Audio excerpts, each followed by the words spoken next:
Thought maybe I should do like a updated intro, maybe. My name is Era. I have Thymoma stage 3 AB. The first time I had this, I didn't know what it was. No one really knew. It was just a mass in my chest. Had surgery, had it removed, and did my scans and went about my merry business and just said, okay, we done. Not coming back. We ain't got to worry about this. Maybe, but not really. Prior to finding out the first time I had this mass, there was no symptoms or anything that like alerted me that would tell me that I was sick or potentially growing a tumor in my chest. So there was that. I pretty much just continued to live my life as normal. This chair is so squeaky, it's annoying, but I need to sit because I need to sit. Anyhow, I did my scans like routine clockwork, kept complaining that I had like chest pains and like stuff like that. They basically just told me it was from my surgery because I had like a really complicated surgery the first time. I ended up having I can't say it right now, but whatever, you get me. And my right lung decided to collapse, so I had 2 chest tubes going on, and it really was miserable and it sucked. So surgery was horrible the first time.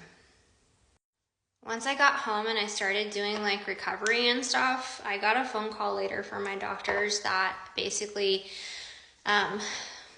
it had gone outside the capsule. That's the best way I could describe it. I'm not very good with the terminology on all of this. I should be, but I'm not. So I had to do radiation. And I did that for like about a month and a half. So anyways, every appointment, are you in pain? Yeah, I'm in pain, but I tolerate it. I mean, you told me this is my new norm. This is what I have to live with. A diaphragm where the pharynx nerve was cut, basically, so my diaphragm sits up here in my chest cavity, which really freaking sucks, you know, and it's pain, sensation, internal. It feels like a golf ball is like just living inside my chest, and it sucks, but, you know, hey, you had a complicated surgery, so that's life. So in 2024, I got my scans done, and literally I will share this with you. Oh, I'm gonna cry. Shoot, no. I remember laying on the table to get my scan done, and I had my contrast in, and I remember just laying there and knowing things weren't gonna come out right. I knew it, just something in my gut told me, and I remember just saying, I surrender, God. I surrender myself to you. And I did. And I said, whatever God's will is, I will do it. Yeah. Of course, I had my scans done like right when it was Thanksgiving. So I got them like literally while everybody was on break, and I read them myself and knew exactly what was going on. I met with my radiology doctor first, and he wanted me to go back to my same surgeon and basically go back in and cut this thing out. The next day I met with my oncologist, and he wanted me to be referred out to a specialist team for Thymoma because he felt I needed somebody or a group of people who were more knowledgeable in my type of cancer because it was so complicated what I have going on. I ended up meeting with the surgeon just because I had already scheduled it the day before I saw my oncologist. So when I met with my surgeon, he was like, yep, we're going in, open heart surgery, cutting it out, blah, blah, blah, blah, blah, blah, blah. And I'm like, well, what are we doing for future reoccurrence of this coming back? Because with Thymoma, it's not if it's coming back, it's when is it coming back. I didn't really get a good answer on that. He basically just told me, well, I mean, in a nutshell, we'll deal with it when it happens again. Yeah, I'm getting too old to have surgeries all like this all the time. So I decided to go with a different facility than my oncologist suggested, and I went with MD Anderson. And I self-referred myself, and it went really, really quickly. Literally within 3 days, I had phone calls, emails, things of that sort, uploading, grabbing, getting all of like my reports, my medical reports, everything just happened like bam. I mean, they were like bam, bam, boom, boom, boom. We were going. I live in Texas, but I'm not super close to Houston, so we flew and we stayed at the Rotary House. There's a video in here. Awesome place to stay at while you're trying to go to MD Anderson. I mean, it's just like a hop, skip, and a jump walking to your appointments and things of that sort. Loved it. So after meeting with the surgeon there, oncologist there, the radiation doctor there, the radiologist, and, you know, of course, doing my normal testing that I would do. Typically, they needed their own results, which is fine. Totally get it. We're doing the chemo for 4 rounds, and then we'll basically reassess for surgery, and then we'll do radiation afterwards. My experience this time around has been completely different.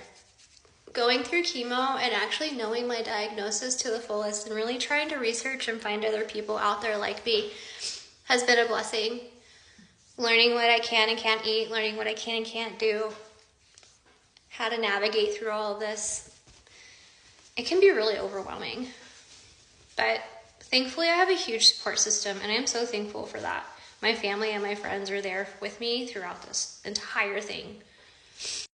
I think one of the hardest parts about having thymoma is the fact of not knowing if this is working. Like, chemo potentially doesn't always work for tumors and shrinking them down. Some it does, some it doesn't. I mean, it's really just like,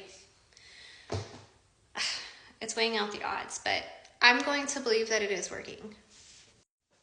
By no means am I an expert in any of this whatsoever. I am still learning so much, and it's through like all of the comments and people who have been through cancer, any type of cancer, treatment, things of that sort, that I am taking that information and learning. So all of those tips are greatly appreciated. I know this is kind of a long video, but this is also kind of like almost like a vlog of this. I haven't really kind of like nipped it all down into one video. It's been in like parts, so this is kind of like that video for me and anybody else who wants to watch it. I just had my 2nd treatment, so I'll have my 3rd one in a couple of weeks, and then I'll have 2 treatments in April, which really actually kind of sucks because my last treatment is on my birthday. But it is what it is, so.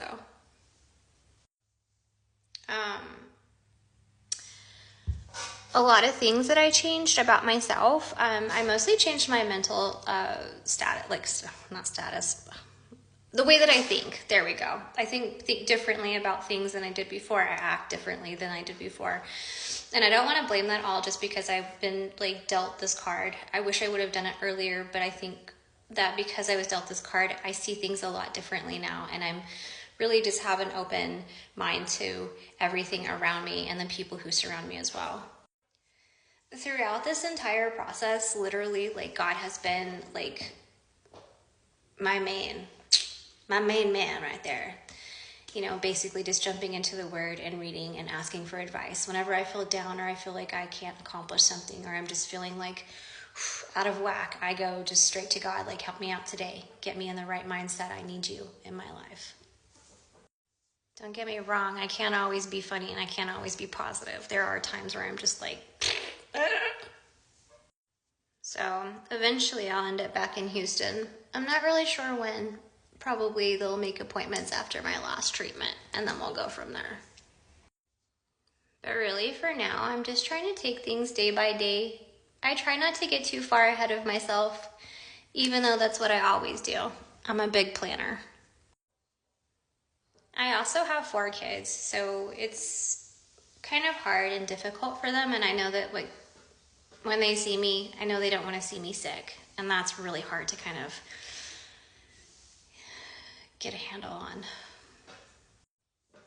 But really, we're just all trying to make things the best that we can and just go about living our lives to the best of our ability. We are blessed. Thanks, guys, for watching. Till next time.